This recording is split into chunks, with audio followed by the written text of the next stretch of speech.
everybody, this is Andrew from Movie Clips, and we're at the LA Film Festival. I'm here to bring you a review of Cuba Gooding Jr.'s latest film, Life of a King. Now, this is about Eugene Brown, who was incarcerated for 18 years, then was released in the 90s, lived in Washington, D.C., worked as a janitor at a local high school for building a community chess club. It's written and directed by Jake Goldberger, and it's based on a true story. Now, this is pretty much a stand and deliver story through and through. There's really nothing that you won't see coming a mile away from it.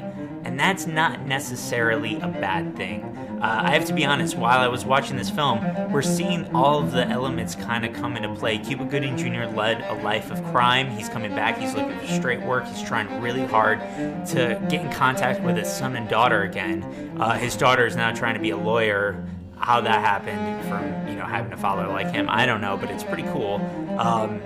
He's trying to get in contact with them again. They're not really talking to him. So he gets work through a friend at a school. And at one point, while he's a janitor, the principal actually asks him if he could sit in on detention.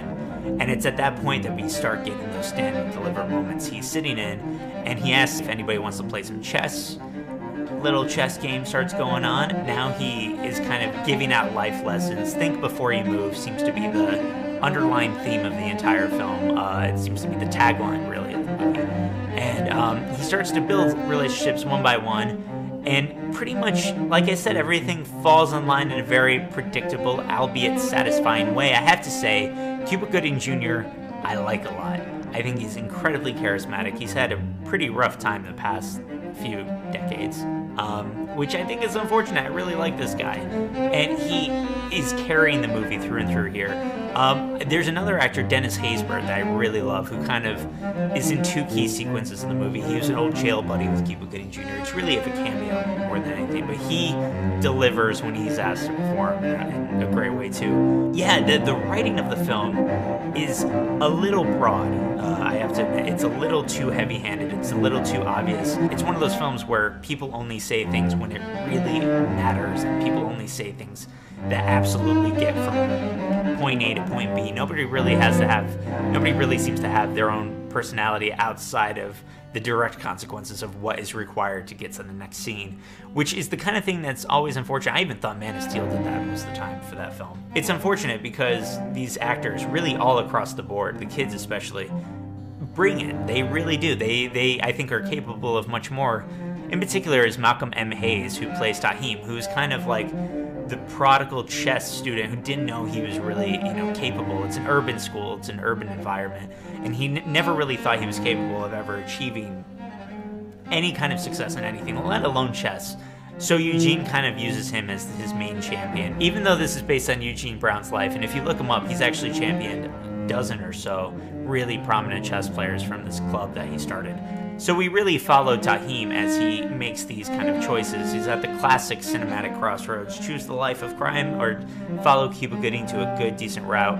And it's pretty heavy-handed. I have to admit, at one point, one of his friends, something bad happens to him in the life of crime. It's played kind of a little too broadly, a little too obviously. And it seems to really just be a life lesson for him as opposed to being something that genuinely seems to occur in this world. It seems almost specifically guided towards giving Tahim a lesson, which I always kind of resent stuff like that when it happens in movies. It always seems forced, and so that kid's death is only meant cinematically to give him purpose to move on. It never feels like it has any consequence beyond that. Quite frankly, I would almost be dozing off most of the time because it's so predictable and it's so kind of cookie cutter in most other areas. But you know what?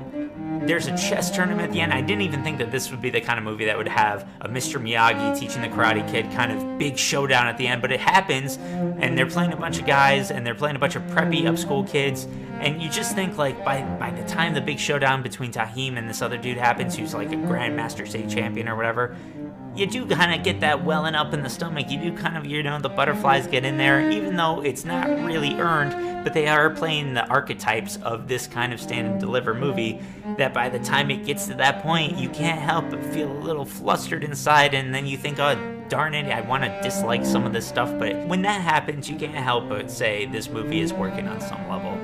With that all being said, let's roll up and add the movie clip scoreboard. So I'm going to give Life of a King a 66 out of 100. Now, that's actually better than it may even deserve, but when all the archetypes and all the things that you predict add up, And that last 30 to 40 minute stretch, it does kind of work, and it does kind of swell you up, so I can't really say I had a bad time watching this film because of it.